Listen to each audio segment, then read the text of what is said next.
누가복음 10장 29절에서 37절입니다. 그런데 그 율법 교사는 자기를 옳게 보이고 싶어서 예수께 말하였다. 그러면 내 이웃이 누구입니까? 예수께서 대답하셨다. 어떤 사람이 예루살렘에서 여리고로 내려가다가 강도들을 만났다. 강도들이 그 옷을 벗기고 때려서 거의 죽게 된 채로 내버려 두고 갔다. 마침 어떤 제사장이 그 길로 내려가다가 그 사람을 보고 피하여 지나갔다. 이와 같이 레위 사람도 그곳에 이르러 그 사람을 보고 피하여 지나갔다. 그러나 어떤 사마리아 사람은 길을 가다가 그 사람이 있는 곳에 이르러 그를 보고 처근한 마음이 들어서 가까이 가서 그 상처에 올리브 기름과 포도주를 붓고 싸맨 다음에 자기 짐승에 태워서 여간으로 데리고 가서 돌보아 주었다. 다음 날 그는 2데나리온을 꺼내어서 여간 주인에게 주고 말하였다. 이 사람을 돌보아 주십시오.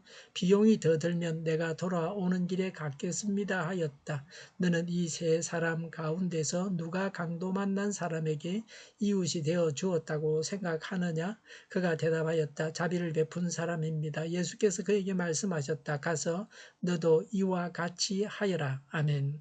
29절에 그런데 그 율법 교사는 자기를 옳게 보이고 싶어서 예수께 말하였다고 했습니다. 자기의 선행을 가시하기 위한 질문이었습니다. 질문의 의도가 좋지를 못합니다. 배우는 자세가 되어 있지 못한 자였습니다. 29절에 그러면 내 이웃이 누구입니까? 라고 했습니다. 당시 유대인들은 이방인은 이웃이 아니라고 생각했습니다. 그 율법사는 아마도 친족이나 인근에 있는 유대인들일 것이라고 생각했을 것입니다. 30절에 예수께서 대답하셨다. 어떤 사람이 예루살렘에서 여리고로 내려가다가 강도들을 만났다고 했습니다.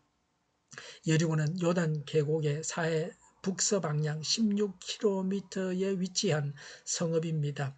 동서무역로를 끼고 있는 이스라엘의 중추적인 상업도시였습니다. 예루살렘에서 여리고까지는 약 35km입니다. 그 가는 길이 굴곡이 심했습니다. 길 양쪽에는 골짜기가 많아 상인들을 노리는 강도들이 자주 나타났습니다. 30절에 강도들이 그 옷을 벗기고 때려서 거의 죽게 된 채로 내버려 두고 갔다고 했습니다. 가진 것은 다 빼앗기고 죽을 지경이 되었습니다. 죽은 목숨과도 같았습니다. 이 세상에는 강도를 만난 자가 많이 있습니다. 온 세상에 상처 입은 자들 투성이입니다. 죄인들이 모여 살다 보니 힘이 있다고 때립니다. 안다고 속여 먹습니다. 섬기라고 권세를 주니 착취하고 못 살게 합니다. 이 세상에는 이웃으로서 역할을 못하는 사람들이 있습니다. 31절에 마침 어떤 제사장이 그 길로 내려가다가 그 사람을 보고 피하여 지나갔다고 했습니다. 제사장의 임무를 마치고 성전에서 자기 고향으로 가는 사람이었습니다.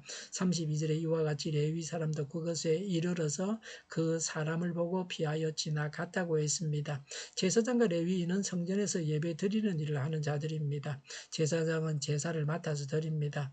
레위인들은 제사장을 도와서 일하는 자들입니다. 이들은 세상 일을 하지 않고 하나님 앞에서 일하는 거룩한 자들입니다. 생활에서 모범을 보이며 살아야 할 자들입니다.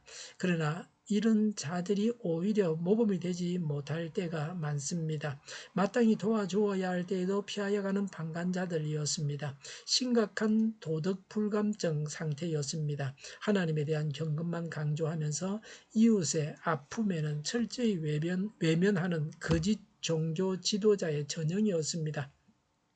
33절에 그러나 어떤 사마리아 사람은 길을 가다가 그 사람이 있는 곳에 이르러 그를 보고 처근한 마음이 들어서라고 했습니다. 사마리아 사람들은 천시받는 자들이었습니다. 인종적, 종교적 혼혈로 인해 유대인들로부터 멸시받았던 민족이었습니다. 변절한 신앙인 취급을 당했습니다. 이 사마리아인은 겉으로 볼 때는 나쁘지만 전혀 다릅니다. 유대 종교 지도자들의 비인간적인 처사와 사마리아인의 선행을 대조시킴으로써 말로만 사랑을 부르짖는 교만하고 악했던 유대 율법주의자들의 위선을 실질적으로 드러내셨습니다. 34절에 가까이 가서 그 상체에 올리브 기름과 포도주를 붓고 싸맨 다음에 자기 짐승에 태워서라고 했습니다. 포도주는 살균제입니다. 기름은 방부제입니다. 일단 응급 조치를 했습니다. 34절에 여간으로 데리고 가서 돌봐 주었다. 하였다고 했습니다. 사마리아인의 극진한 사랑의 행위는 끝이 없습니다. 대가를 바라지 않는 진실한 사랑의 향기가 있습니다. 다음 날 그는 35절에 다음 날 그는 2데나리온을 꺼내어서라고 했습니다. 한 데나리온은 노동자의 하루 품삯입니다. 한 5만 원이나 10만 원이 한 데나리온이 5만 원이나 10만 원 정도 생각할 수 있습니다. 당시 하루 숙박비가 32분의 1 데나리온이었습니다. 2데나리온은 여간에서 2달간 묵을 수 있는 돈입니다. 35절에 여간 주인에게 주고 말하기를 이 사람을 돌보아 주십시오. 비용이 더 들면 내가 돌아오는 길에 갚겠습니다 하였다고 했습니다. 그 사마리아인은 급히 떠나가야 했던 사정이 있었습니다. 그 사람으로 인해서 시간이 많이 지체되었던 것 같습니다. 바쁜 사람이었습니다. 시간이 있어서 돌봐준 것이 아닙니다. 바쁜 중에 남을 도왔습니다. 자신의 시간과 물질을 투자해 가면서 공경에 처한 이웃을 돕고자 했습니다. 이웃에 대한 진실한 사랑을 가지고 있었습니다. 우리에게 주시는 교훈이 있습니다. 36절에 너는 이 세 사람 가운데서 누가 강도 만난 사람에게 이웃이 되어 주었다고 생각하느냐라고 했습니다. 어떤 인종도 돌보아야 합니다. 이 세상에 사는 모든 사람이 우리 성도의 이웃입니다. 조지는 자비심은 인간에게 평안과 즐거움과 행복을 준다. 뿐만 아니라 하나님께 칭찬을 받는 진정고상하고 아름다운 미덕이다라고 했습니다. 37절에 그가 대답하였다. 자비를 베푼 사람입니다. 라고 했습니다. 사마리아인이라는 말을 입으로 말하기조차 싫어했습니다. 37절에 예수께서 그에게 말씀하셨다. 가서 너도 이와 같이 하여라고 하셨습니다. 이웃사랑을 민족적 종교적 범주 속에서만 행하고서 스스로 이웃사랑을 실천했다고 자부했던 율법사의 교만과 위선을 완전히 꺾어버리시기에 충분한 말씀이었습니다. 우리도 가서 강도 만난 이웃을 돌보아야 합니다. 영육간에 우리가 돌보아야 할 자를 돌보아야 합니다. 이웃을 돌보아야 합니다. 기도하겠습니다. 이웃을 돌보겠습니다. 이웃을 돌보는 자가 되게 하옵소서. 오늘보다는 내일이 더 낫게 하옵소서. 교회가 분열되지 않고 하나가 되게 하여 주시옵소서. 모든 언론이 제 역할을 다하게 하여 주시옵소서. 정의가 강물처럼 흘러가게 하여 주시옵소서. 하나님을 대적하는 법을 만들지 않게 하여 주시옵소서. 코로나19가 물러가고 전 세계적으로 백신을 신속하게 대량 생산해서 충분히 공급하고 치료제가 나오고 같은 시간이 끝나게 하여 주시옵소서. 수도권과 부산과 영도의 환자 폭증을 막아 주옵소서. 우리 동일교회가 만구는 집 하게 하여 주시옵소서. 오늘도 하나님 앞에 아름다운 예배를 드리게 하여 주시옵소서. 감림이 없는 예배, 또 은혜가 넘쳐나는 예배를 드리게 하여 주시옵소서.